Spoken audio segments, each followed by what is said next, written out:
आपको शायद पता होगा नट्टी पट्टी केव इंसिडेंट प्रोबेबली मोस्ट फेमस और मोस्ट हॉरिबल केव इंसिडेंट है ऑफ ऑल टाइम। लेकिन आपको पता है 40 साल पहले इसी तरह ऑलमोस्ट सिमिलर इंसिडेंट हमें देखने को मिला था, इतना ही हॉरिबल, वाइल्ड कैट केव डिजास्टर में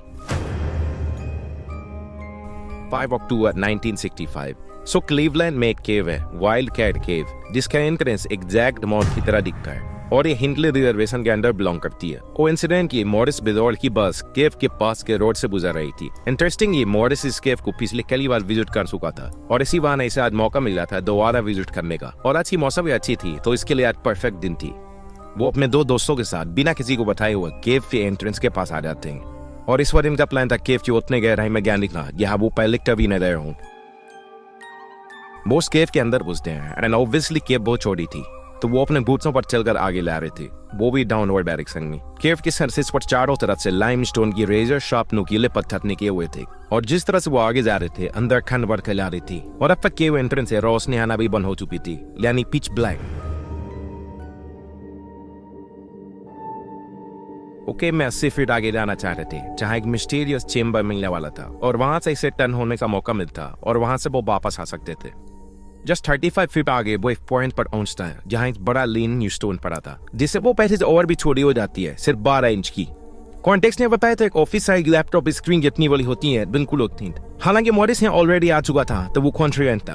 वो उस पॉइंट को रीजन करके क्रॉस कर लेता है जहाँ वो कुछ इस तरह दिखने वाला था। इसके बॉडी पर कट्स और स्क्रैचेज आ रहे थे पर वो इग्नोर करते हुए आगे बढ़ रहा था। लेकिन गलती ये होती है कि वो लीनिंग स्टोन से यहाँ लेफ्ट की तरफ चला जाता है, एक बहुत बड़ी गलती, क्योंकि यह कोई पैसेज नहीं था बल्कि एक क्लीविस था, केव के अंदर एक लंबी दरार। और तब तक मॉरिस अपने दोस्तों से भी अलग हो चुका था। मॉरिस को एक्चुअली पता नहीं था वो बल्ला रास्ते में वो स्लैंट 15 डिग्री डाउनवर्ड डायरेक्शन में आगे आ रहा था। यहाँ वो सिर्फ अपने पैर इस्तेमाल कर सकता था और जिस तरह से वो आगे जा रहा था वो स्पेस टाइटर से और टाइटर होते जा रही थी। अब तक इसे पहनने का डायरी भी आने लग रही थी लेकिन वो स्पेस इतनी बड़ी नहीं थी कि वो वापस लौट सके। वो एक पॉइंट तक पहुंचता है जहाँ और छोटी स्पेस आती है जहाँ ग्रेलिस के दोनों साइड बॉल लग पड़े थे, बड़े बड़े पत्थर। मॉरिस के पास एक ही रास्ता था कि वो इसी स्पेस को क्रॉस करे और शायद ये स्पेस के आगे वो मिस्टीरियस चेंबर से मिल जाए यहाँ से वो वापस आ सकता है। वो पहले गहरी सांसें लेता है और उस स्लिपरी क्रैक में घुस जाता है। मुझकर रिवील करते हुए वो आगे बढ़ ही रहा था कि सडनली वो बॉर्डर इसकी तरफ से फैल आती है और इसे दीवार की अंदेश दबाने लगती है। वो रिवील करके थोड़ा और आगे जाने की कोशिश करता है एंड देन सडनली वो दोनों बॉर्डर इसे और तेजी से प्रेस करने लगती है। फाइनली मॉरिस देखता है कि सामने डेड एंड है, अब एक कोई रास्ता नहीं और वो यहाँ 11 भी हिल रहा था तो वो पत्थर इसे और कहीं पकड़ लेती और इसे दर्द होने लगती। मॉरिस को रियलाइज हो चुका था कि वो एक अपसाइड डाउन पोजीशन में फंस चुका है, वो भी पूरे अंधेरे केव में, वो भी जमीन के 60-50 गहराई में। बिल्कुल उसी तरह जैसे जॉन जोस अपसाइड डाउन पोजीशन में अटके हुए रहते हैं 27 घंटों तक और आखिर में 27 घंटे बाद उन्हें हार्ट अटैक आ जाती है। मॉरिस की आंखों से आंसू आ रही थी, वो विश्वास नहीं कर पा रहा था कि वो इस जगह में फंस चुका है। इस पोजीशन में इसके लिए प्रॉपर सांस लेना भी मुश्किल था। इसके पैर मुंह हो सकते थे जबकि इसके दोनों आर्म्स यूजलेस पोजीशन में अटके हुए थे। मेटल के मल्टीपल अटैक्स किए जाते हैं but it was impossible. Gravity के अगेंस्ट वो नहीं लड़ सकता था। वो रोने लगता है, वो चिल्लाता है जितनी जोर से वो चिल्ला सकता है, लेकिन इसकी आवाज भी कहीं नहीं पहुंची न थी। वो कम्प्लीटली हेल्पलेस था। किसी रेस्क्यूअर के लिए भी इसे ढूंढ पाना बेहद मुश्किल था। वो घंटों तक ऐसे ही अटका हो रहा है।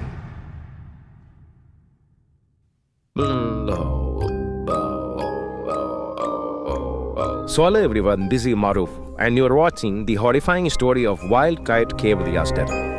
So Morris Billard एक vibrant young बच्चा था, just 5.7 height and 49 kg है, जिस 10 साल पहले ही उसकी पूरी दुनिया बदल चुकी थी जब उसके पेरेंट्स का डाइवोर्स हो जाता है। दोनों भाई मॉरिस और डोनाल्ड आरी की लाइफ अकेले गुजारते हैं। वो फॉस्टर होम में रह रहे थे या ऑर्फन बच्चे रहते हैं। दोनों भाई का आपस में स्ट्रॉन्ग बॉन्ड था और दोनों को प्लान था साथ में एक कंपनी बनाने का और अपनी फैमिली शुरू करने का। पर्सनालिटी वाइज मॉरिस स्किनी और इंट्रोवर्टेड रहता था और इसके पेरेंट्स का डाइवोर्स का इस पर मेंटली काफी असर पड़ा था। आखिर में दोनों सेटल लोग मेथोडिस्ट चिल्ड्रंस होम ने जहाँ बच्चों को सोशलाइज होने के लिए सिखाया जाता है और थेरेपी वगैरह दी जाती है। 13 साल की उम्र से मॉरिस को बुरी लत डली थी स्मोकिंग की और वो दोस्तों के साथ रेगुलर स्मोक किया जाता था, जबकि मेथोडिस्ट चिल्ड्रंस होम में स्मोकिंग हाईली प्रोहिबिटेड थी। थैंकफुली बच्चों को एक बेस्ट सूटेड प्लेस मिल जाता है जहाँ वो आराम से स्मोक कर सकते थे, वाइल्ड कैट केव की जगह पर। वाइल्ड कैट केव लोकेटेड थे एक पीसफुल आइसोलेटेड जगह पर। ओवर द ईयर्स ये केव क्रिमिनल के छुपने के लिए बेस्ट हाइडिंग प्लेस था। इनफैक्ट 19th सेंचुरी में ही चोर और स्लेव्स जो अपने मालिक से भाली उड़ाते थे वो भी इस जगह को अपना ठिकाना बनाए रखते थे। हालांकि मॉरिस और उसके दोस्त यहाँ स्मोक करने के लिए रेगुलर आते थे, लेकिन कोई भी केव की इतनी गहराई में नहीं जाता था क्योंकि बच्चों को मानना था कि ये केव हॉन्टेड है। और आपको पता है ये केव कितना डेंजरस है। एक बार मॉरिस केव के अंदर गया भी था और इनफैक्ट वो केव के अंदर बुला भी रहा था। थैंकफुली उसे कुछ नहीं होता, वो सही सलामत नहीं लाता है। सो मॉरिस के अंदर गए हुए 2 घंटे बीत चुके थे और इसके बाहर आने की कोई भी आसार नजर नहीं आ रहे थे। दोनों दोस्तों को घबराहट होने लगती है और वो जाकर बस ने अपने टीचर को बताते हैं। उन्हीं 3 टीचर में से एक टीचर थे विलियम पावेल और वो ये सुनकर केव के पास आते हैं। विलियम एंड दोनों लड़के केव के अंदर घुसते हैं मॉरिस को खोजने के लिए। सरप्राइजिंगली विलियम का वेट और हाइट भी मॉरिस जितना ही था, जिसके कारण उन्हें केव में खोजने में आसानी हो रही थी। बट केव के अंदर मल्टीपल छोटे छोटे पैसेजेस क्रेविसेस थे, वो सदी के अंदर घुसते हैं। जितनी गहराई में वो सेफली जा सकते थे, लेकिन मॉरिस को उस अंधेरे केव में खोजना कहीं ज्यादा मुश्किल है। एक क्रेविस थी जिसमें से मॉरिस के चिल्लाने की आवाज कंटिन्यू आ रही थी। विलियम उस आवाज को पीछा करते हुए वो उस क्रेविस में घुसते हैं एंड स्लोली वो से क्लोज पहुंचते हैं। पर प्रॉब्लम ये थी कि विलियम मॉरिस को जाकर देख तो पा रहे थे बट वो से क्लोज नहीं जा सकते थे, बिकॉज क्रेविस इस पॉइंट तक कहीं ज्यादा नैरो हो चुकी थी। वो मॉरिस के 10 फीट की दूरी तक ही पहुंच सकते थे। विलियम जल्दी उससे क्लोज आना इम्पॉसिबल था। वो हेल्पलेस थे, वो कुछ नहीं कर सकते थे। वो मॉरिस के सिर्फ पैर को ही देख पा रहे थे क्योंकि इसके लिए वही सिर्फ विजिबल था। वो मजदूर एंड फायर फाइटर की टीम को बुलाते हैं रेस्क्यू के लिए। फायर फाइटर का प्लान सिंपल था, वो सबसे पहले मॉरिस को कंफर्टेबल करेंगे क्योंकि मॉरिस अंदर में पैनिक हो रहा था। एंड मोस्ट इंपॉर्टेंट, रेस्क्यू के लिए मॉरिस को कॉन्शियस होना बेहद जरूरी था। वो सबसे पहले पर्सन को मॉरिस के पास भेजते हैं जो अपनी बातों से उसे उजागर रखे और उसे रिलैक्स करने की कोशिश करे। फायर डिपार्टमेंट के आने के बाद भी वो रेस्क्यू ने कुछ खास फैलाने नहीं कर रहे थे, जबकि उन्हें थोड़ा क्रिएटिव होना था। मॉरिस के रेस्क्यू के लिए उनके पास 2 ऑप्शन थे। पहला कि मॉरिस को रस्सी से खींचकर बाहर निकाला जाए और दूसरा केव के ऊपर ट्री करके एक नई होल बनाई जाए। लेकिन दूसरा ऑप्शन बेहद बेकार था क्योंकि क्रेविस की फ्लोर काफी कमजोर थी। अगर ड्रिल करते तो पूरी केव कोलैप्स हो सकती थी।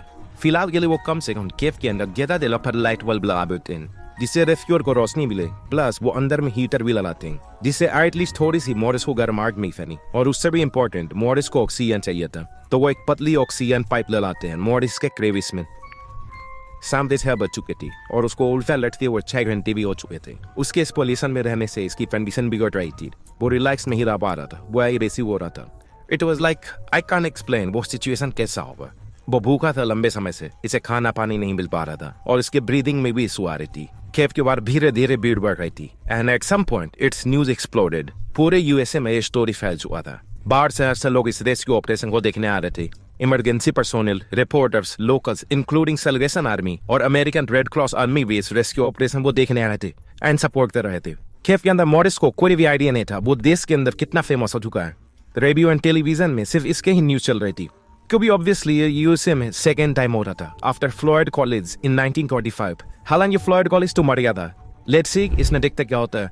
फायर फाइटर को अब थोड़ा क्रिएटिव होना था एंड वो होते भी है। वो रेडियो से एक अनाउंसमेंट करवाते हैं, If you are in this city, small in body size, and have minimal claustrophobia, then please come to the invitation.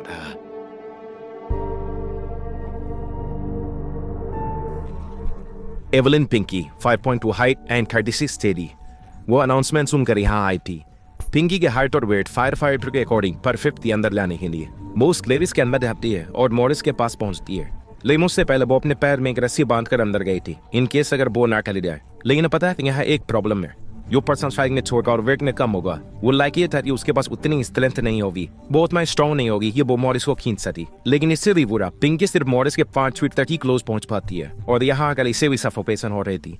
फिलहाल के लिए वो मॉरिस को बचा तो नहीं सकती थी, लेकिन स्टिल वो यहाँ 3 घंटे तक रुकती है मॉरिस को कंपनी देने के लिए, उसे इनकरेज करने के लिए। केव रिवार बिल्ड में एक कर्टिस पेक नाम का भी पर्सन था एंड इसका आइडिया था कि पूरे केव रूट में पुली सिस्टम इंस्टॉल की जाए जिससे मॉरिस को इजीली खींचा जा सकता है। लेकिन कैसे? अगर रस्सी मॉरिस के पैर में बंध ही नहीं पा रहा है तो पुलिस सिस्टम को इंस्टॉल करने का क्या लॉजिक है? इन माय ओपिनियन ये अच्छा आइडिया था, कुछ ना करने से तो बेहतर ही था। बट स्टिल फायर फाइटर पूरे केव रूट में पुलिस सिस्टम इंस्टॉल करना शुरू करते हैं। पुलिस सिस्टम के टूल को केव के नैरो पैसेज में लेकर अंदर जाना, दिन एक बार में एक ही पर्सन अंदर जा सकता है एंड अंदर गैदर फिर ड्रीज अपना, ये चीज एक टाइम कंज्यूमिंग थी। जॉन जोन्स की तरह मॉरिस के हार्ट भी काफी स्ट्रगल फेस कर रहे थे ब्लड पंप करने में through out the body. Morris upside down position में था तो जाहिर सी बात थी इसके पैर तक ब्लड पहुंचना मुश्किल थी।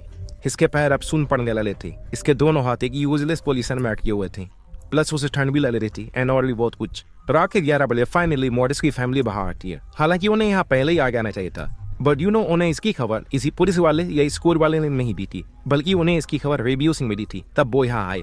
मॉरिस अपसाइड डाउन पोजीशन में रहकर एग्जॉस्ट हो चुका था। इसी दौरान छोटे साइज के लोग अंदर क्लेविस में घुसने की भी कोशिश कर रहे थे। एक काइंड ऑफ सॉलिसिट विजिटर्स थे, वो एक काम के नहीं थे। सभी बच्चे वो सिर्फ इनकरेज करते आ रहे थे। मॉरिस का हालत बुरा हो चुका था, वो अपना कॉन्शियस खो रहा था। रेस्क्यू और इसे ले लाए रखने के लिए इसे रेगुलर बात कर रहे थे और बहुत ही अजीब और गरीब सवाल पूछ रहे थे। क्या तुम्हारे पास गर्लफ्रेंड है? मैं तो स्टिल भी लग रहा हूँ, सच बताए तो। अरे पहले निकाल कर ले लाई। वो रात भर इसी तरह बच्चे को जगा कर रखते हैं, लेकिन इनके पास कोई भी एक प्रॉपर सॉल्यूशन नहीं था बच्चों को बाहर निकालने के लिए। उन्हें एक परफेक्ट इंसान की तलाश थी जो स्ट्रांग हो और छोटा हो, जो मॉरिस को खींच सके। और अब स्टोरी में एक मोड़ आता है। सुबह से 7 बज चुके थी और मॉरिस के अटके हुए 19 घंटे। क्लीवलैंड में एक पर्सन था, एंड्रयू, जिसके 2 बेटे थे, 15 साल का माइक और 13 साल का जेली। वो घर न ऑफिस जाने की तैयारी करते हुए ब्रेकफास्ट कर लेते और उनकी रेडियो स्लो वॉल्यूम में बज रहती। और जब वो रेडियो में मॉरिस की खबर सुनते हैं तो उन्हें लगता शायद वो इसने मदद कर सकते हैं। ऐसी एंड्रयू नहीं, बल्कि उनके दोनों बेटे। वो दोनों बच्चों को अपने कार में बैठाते हैं और वाइल्ड कैट केव के लिए निकल जाते हैं। दोनों माइक एंड गेरी स्कूल बच्चे थे, इन्हें हाइकिंग वगैरह अच्छी आती थी एंड दोनों साइड में भी छोड़े थे, तो शायद ये दोनों मदद कर सके। सुबह 9 बजे तक वो केव के पास पहुंचते हैं। रेस्क्यू चीफ दोनों बच्चों से मिलते हैं और वो दोनों को देखकर थोड़ा स्केप्टिकल थे। हालांकि दोनों हाइकिंग में अच्छे थे, बट ये केव है, ये अलग चीज है। बट स्टिल वो अंदर लाने की परमिशन दे देते हैं। Hope for the best. Cave के अंदर मॉरिस की हालत बद से बदतर होती ला रही थी। इन्हें जो भी फैटना था जल्दी करना था। माइक के बॉडी का शेप एंड साइज भी मॉरिस बेजोल जितना ही था, जिससे वो लाइकली था ये वो क्लीविस के अंदर मॉरिस के पास को समहाउ पहुंच सकता था। और दूसरी, माइक इमोशनली और मेंटली कैपेबल था ऐसे सिचुएशन को हैंडल करने के लिए। प्लस इस बार इनके प्लान में कर्टिस पिक का आइडिया भी इन्वॉल्व था। तो कर्टिस ने कुछ समय पहले एक दूसरे रेस्क्यू मिशन पर काम किया था, जिसने वो गीसलिन सॉल्यूशन का इस्तेमाल कर रहे थे फॉर वेग अफ्लिक्शन। तो क्यों ना यही सेम आइडिया पर यहाँ इस्तेमाल किया जाए। माइक गीसलिन सॉल्यूशन को लेकर केव के अंदर घुसता है एंड स्लोली घंटों की मेहनत के बाद वो सक्सेसफुली मॉरिस के पैर के पास पहुंच पा रहे थे। अंदर में वो पूरे क्लेविस फ्लोर को ग्लिस्टीन सॉल्यूशन से नहला देता है। मॉरिस के जैकेट, उसके पैर एंड एवरीथिंग जहां तक पॉसिबल था। प्लस वो अपने साथ 4 रस्सी लाया था। 2 रस्सी इसके पैर में बने थे खुद के सेफ्टी के लिए और 2 रस्सी मॉरिस को बांधने के लिए। माइक अपना सारा काम था पाता सिर्फ अपने एक हाथ से, क्योंकि इसका दूसरा हाथ यूएसएस पॉल्यूशन में अटका हुआ था। एनीवे, वो मॉरिस के पैर में दोनों रस्सी को बांधता है एंड केव से बाहर आ जाता है और फिर वो रस्सी को पुली सिस्टम में इंस्टॉल करता है and then the rescue team वो रस्सी खींचने को कहता है। मॉरिस दर्द में चिल्ला रहा था क्योंकि वो वॉरदारी से कहीं ज्यादा परेशान कर रही थी। लेकिन कुछ मोमेंट बाद टू एवरीवन सरप्राइज मॉरिस अपने पोजीशन से मूव कर चुका था, वो भी 6 इंचेस तक। अनफॉर्चुनेटली इसी दौरान मॉरिस के पैर रस्सी से स्लिप कर जाती है। मॉरिस वापस नीचे गिर चुका था और इसे चोटें भी आई की। माइक दोबारा क्लेविस से जाता है और मॉरिस के पैरों में रस्सी बांधता है एंड देन वहां पुलिस टीम को सिग्नल लेता है। थैंकफुली मॉरिस के हिप्स और राइट आर्म फ्री हो चुके थे, लेकिन इसका शोल्डर वो बोल्डर ने अभी भी अटका हुआ था। ये सब होते हुए मॉरिस को अटके हुए अभी तक 24 घंटे बीत चुके थे। मॉरिस अब एक वियर्ड पोजीशन में अटक चुका था। वो सांस नहीं ले पा रहा था क्योंकि इसके लंग्स प्रॉपर एक्सपैंड नहीं हो रहे थे। वो पैनिक कर रहा था। इसे यकीन हो गया था मैं नहीं निकल सकता, मैं यहीं मरूंगा। माइक अब तीसरी बार क्लेविस के अंदर जाता है और वो मॉरिस के पैर के साथ साथ अब वो उसके चेस्ट एरिया को भी बांधता है प्रॉपर एंड देन बाहर आकर पुलिस टीम को खींचने का सिग्नल देता है। स्लोली वो खींचना शुरू करते हैं। मॉरिस को मल्टीपल स्क्रैच से लाए थे एंड थोड़ी और मेहनत और थोड़ी और दर्द के बाद मॉरिस का शोल्डर भी अब फ्री हो चुका था। जिस तरह से मॉरिस ऊपर उठना था, मॉरिस से क्लेविस धीरे धीरे वाइडन होते जा रही थी और वो फ्री हो रहा था। मॉरिस के दोनों हाथ फ्री हो चुके थे, लेकिन स्टिल वो अभी भी नंब थे। बट स्टिल वो हेल्प कर रहा था अपने दोनों हाथों से क्लेविस के अंगेस्ट पुश करने और लेफ्ट से लेवल हिल। मॉरिस अब सिर्फ एक हाथ की दूरी पर था और रेस्क्यूअर उसे अपने हाथों से पकड़ से खींच गए थे।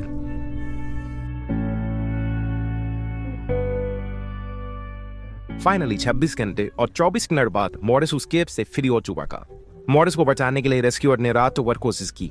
उसे दिलाने के लिए उन्होंने कितनी मेहनत की। सभी के लिए ये पर्सनल मिशन की तरह था, जो मिशन इनका सक्सेसफुल हुआ। कई सारे अनसक्सेसफुल अटेम्प्ट के बाद फाइनली जब हजारों लोग मॉरिस को केव के बाहर स्ट्राइकर बढ़ाते हुए देखते हैं, it was like Deewani for them.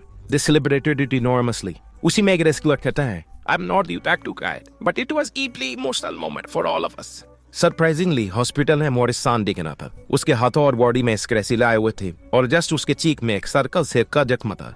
Although इसके सभी ऑर्गन्स प्रॉपर फंक्शन कर रहे थे, he was all right. Interview में मॉरिस कहता है, जब मैं शुरू में केव में अटका, I was done. मैं डर चुका था एंड स्लोली घंटे बीतते हुए मुझे यकीन हो चुकी थी कि मैं बच नहीं सकता। नहर प्रोग्रेस को लेकर पेसिमिस्टिक रहा। माइक के ब्रेवरी के लिए उन्हें ब्रॉन्ज मेडल ऑफ ऑनर दिया जाता है from the Carnegie hero fund for mission. पार्सलू डायनामाइट से कीव को ब्लास्ट कर देते हैं एंड उसके इंप्रेस को परमानेंटली सीन कर दिया जाता है ताकि दोबारा हमें ऐसे दिन ना देखने को मिले। ये इंसिडेंट बीते हुए अभी 60 इयर्स हो चुके हैं एंड आई गेस मॉरिस बिलॉर्ड अभी 74 इयर्स के होंगे। लेरिमम के रिसर्च इमेज हमारे पास नहीं है but I am sure he is alive. Finally कई साल केवड़ी गास्टर के बाद ये रेस्क्यू मिशन सक्सेसफुल हुआ with a lot of heart sick. I think ये इंसिडेंट एक हाइब्रिड है नटपी पर दी केवड़ी गास्टर एंड फ्लोरिड कॉलिंग सैंड इफ के but with a good ending. आपको क्या लगता है?